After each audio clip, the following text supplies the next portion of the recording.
and welcome to Brand Your Passion, the show that helps you turn the thing you love the most into something that people know and love you for. I'm your host, Holly Arnett, the brand coach for creatives, and I'm on a mission to make the world a more creative place, one brand at a time. If you're ready to get more eyes on your work, more dollars in your pocket, and more creativity in your life, you're in the right place. Welcome. Let's brand your passion.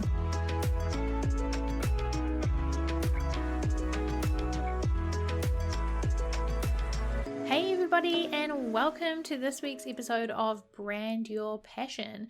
Today we are talking all about trademarks. That's right, we're talking about that tiny little R icon and why you need one, maybe when you might need one, and if you're ready to get one, how do you do it? How do you trademark your business name or the name of your products or services?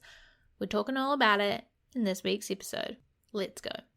So if you follow Maker Moxie on Instagram, which if you don't, side note, go over there and hang out. But you might have seen that we recently trademarked our name. So last year we changed the business name from Black and White Studios to Maker and Moxie, and we have a whole episode all about that. So you can go and listen to that as well if you want to hear why we changed our name in the first place and all about that process. But as part of that process, I wanted to trademark our name to make sure that we had it on lock, right? And now we have it. We recently got it a few weeks ago, which means that now we can put that tiny little R symbol next to our name. But when I posted it, I got a lot of questions about like, what does it mean? Why does it matter? How did you do it? Can you please tell me everything? Do I need to run out and get my business name trademarked right this second? So I said, don't you worry, I'm coming to save you and I'm going to record a podcast episode about it. So here we are talking all about trademarks. And today I want to talk to you about firstly, what is a trademark? What is the difference between trademark and copyright? Why do I need a trademark in the first place? How do I know when I'm going to need one? And if I do want to do it, how do I go about that process? So let's dive in and start with what even is a trademark. Basically, a trademark is a registered either name or logo or combination of name and logo that is registered to you and protects your business name, logos, or slogans, or basically anything that identifies your brand. That is different to copyright. So copyright is something that in New Zealand, at least, you don't need to register. I think overseas you don't need to either, but maybe you can if you want to. But copyright protects more of the things that you make. So any original works that you create and publish, such as art, content, anything you create, that is covered by copyright, and it's covered by copyright automatically. As soon as you publish it out into the world, if it's attached to your name in any way, then it's already covered by copyright, and that means that people shouldn't take it. And you can fight to say, this was mine, I was the first person to make it, this person has stole it from me, right? So that's different to trademark, which is specifically about your name, logo, and or slogans, and anything that identifies your brand and needs to be registered. So it needs to go through a process to get that done. So that's the difference between those two. Copyright, you get it automatically on anything that you publish and create and share with the world. Trademark is a registered name, logo, slogan, or combination of those that you can register as your own. Some of the reasons that trademarking is good and is a good idea is that when you have a registered trademark, it means that you have the exclusive right to use that name, logo, or combination or sell it. So nobody else can use that name. Nobody can put your logo on anything. Nobody can do anything with that name or that logo or that combination. It is yours. But if they do that for some reason, you have legal protection. So if somebody else starts using your name, if somebody starts putting it on t-shirts, if somebody starts using your logo on their website, you can legally take him down, basically. You have like the legal standing and you will win that fight because you have had that trademark before they went ahead and used it. This is really good at protecting an asset that you have put a lot of work into, right? Brands take work to build. It takes work to gain a reputation, to grow an audience, to get people to know you by your name and recognize your logo. So when you've put in that work and you've made that effort and you've done all of that, the last thing you want is for somebody to just be able to take it and to start confusing all of that and to start using your name or your logo and doing what they want with it and ruining that reputation that you have, right? When you have the little trademark icon as well, the little registered symbol, it's better for you like standing out in the marketplace, right? It says, like, hey, I take my business seriously. We're like a registered business. It's legit. We have the trademark, and when people are looking for you in the crowd of other people, or maybe they're looking through a list of names and they're trying to find you, they'll know you are the legit one and they'll be able to spot you in the marketplace. Because when you have a trademark, you also get to use that little R symbol, a little bonus. And you can also sell or license whatever you trademark. So that adds a lot of value to your brand. So if you ever wanted to sell your brand, or you want to create merchandise, or somebody else wants to, you have the power in your hands to do that. So that makes it pretty good.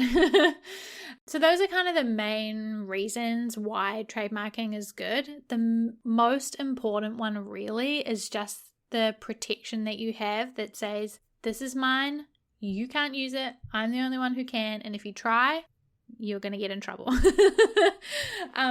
And that's pretty much why we did it, is because I wanted to say, like, okay, we're changing our name. We know that Maker Moxie is a good name.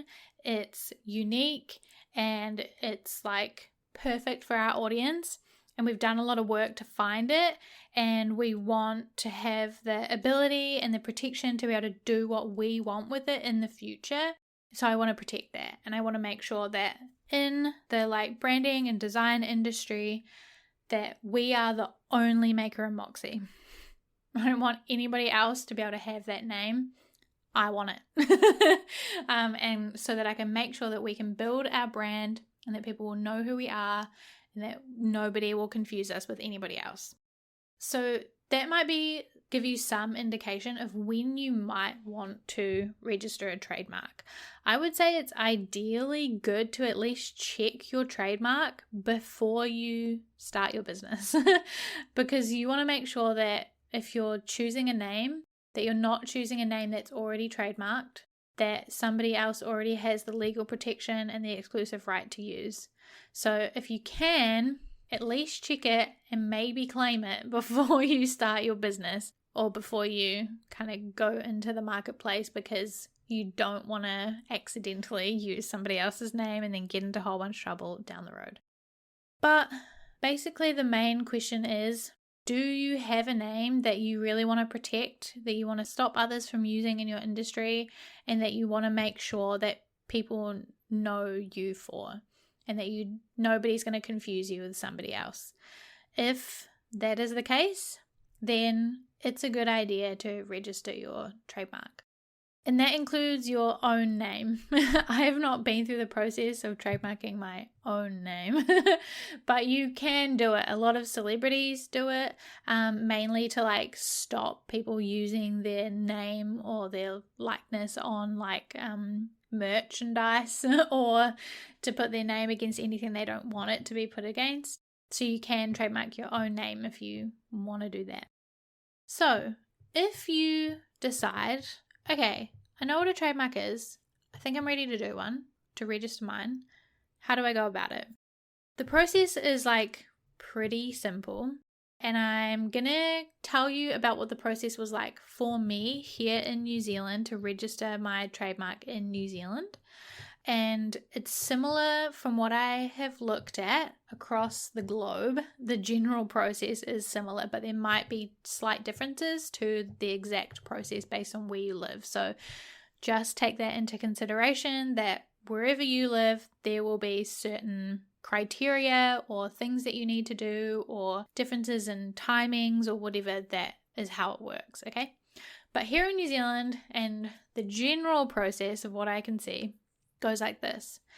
Firstly, what you want to do is just search up your trademarks. So in New Zealand, we have like a database of trademarks where you can search the name that you want to trademark or the word or the phrase that you want to trademark and see if anybody else has anything similar. So that will give you kind of a good indication of like, can I even start this process? If you go on there and you see like, oh, somebody else has my name or somebody else has something really similar, or actually the name I want to use is really common and is kind of a non-trademarkable word, then you can like stop the process there or try and find a new name or figure out what you're going to do next. But if you do that initial search like I did and you're like, okay, there's not really anything here that I can see that shows me that I would be in trouble or not be able to trademark it or be like competing or have trouble trademarking it in any way, then you can start the actual process. What that looked like for me was getting preliminary advice. So on the like trademarking website, they have an initial service where somebody goes and checks that your trademark doesn't already exist. Checks that your trademark is doable, that it's not a word that isn't able to be trademarkable. Like one of the examples they give is, say for example, your business has the word milk in the title and you're doing like, your business is an advertising business. You can trademark the word milk in that industry, or it can be part of your name in that industry.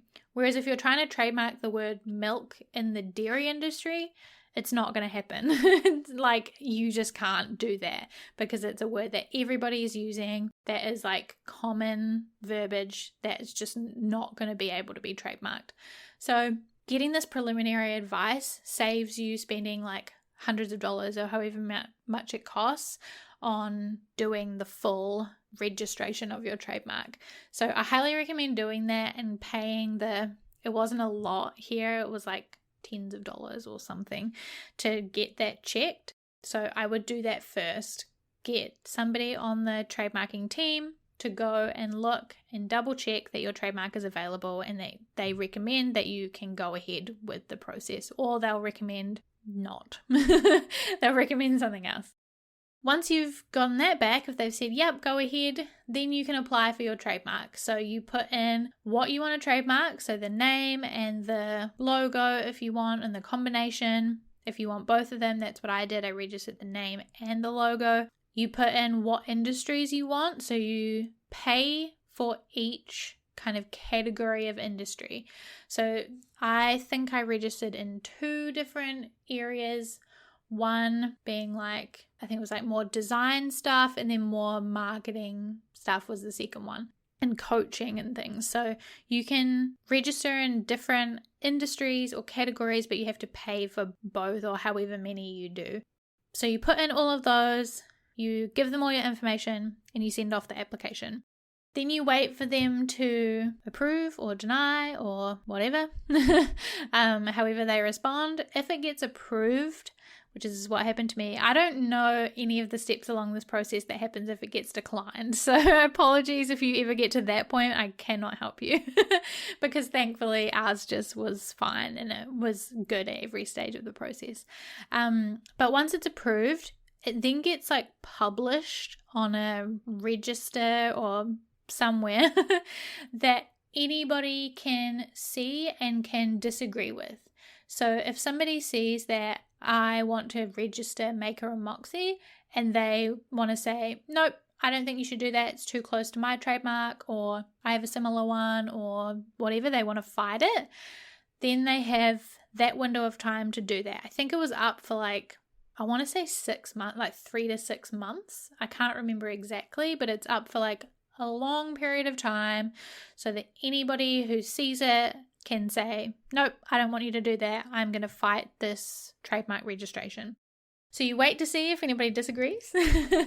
And then hopefully, all going well, you get your approval and they send you a little certificate that has like your registration of your trademark.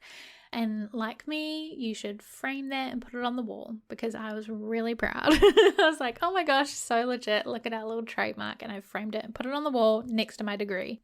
So you get your approval, you get your cool little certificate, all good. Now you can put your little R symbol next to everything, and now you have the full protection of the law behind you. Then what you can do once you have registered your trademark in your country is then use that trademark to apply overseas. I haven't done this yet because it costs, from what I can tell, a lot more money. So it's like more of an investment to also register overseas. So if you're not worried about going into overseas markets, you don't need to worry about it. If you're just a local business, not a problem. But if you do want to say like, no one in New Zealand can use this name, but I also want to make sure that nobody in Australia can use it, or nobody in the US can use it, then you will also want to do that. And I will do it eventually. It just is going to be a bigger investment. But that process is way easier. And I think you also might just have to if you have already registered in your local country's trademark database. So that's pretty much it. You just search it up, get somebody to confirm that it's all a good idea to register, apply for it, make sure nobody disagrees, and then you're good to go. And you get approval, you get your little symbol, get your certificate, and you are registered, protected, trademarked like a boss.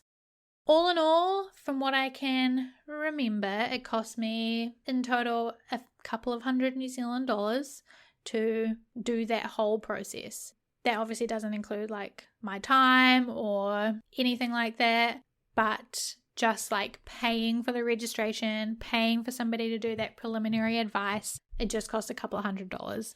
The international one was going to cost like thousands. So that hopefully will give you an idea of what you might be investing if you want to do that.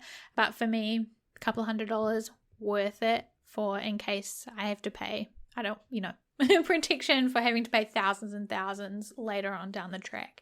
So yeah, that's the whole trademarking process. I hope it's been useful, helpful.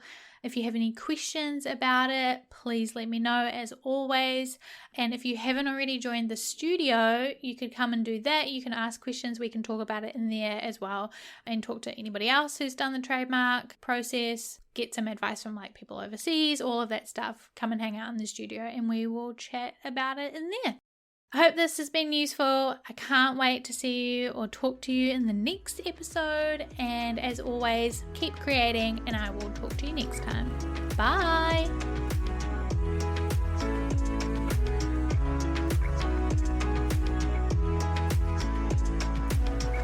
Thanks for listening to this week's episode of Brand Your Passion and choosing to spend time with me learning all about branding, business, and all things creativity. You can find more episodes just like this one at makerandmoxie.com/podcast. If you like this one, you can tap that subscribe or follow button so that you're notified about each and every new episode. And if you've got a spare second, please leave a review on iTunes or wherever it is that you're listening to this podcast, because I would absolutely 100% love to hear from you. If there were some helpful goodies in this episode for you, it would mean the world to me as well if you could screenshot that podcast player right now, hop on over to Instagram or Twitter and tag us at Maker and Moxie.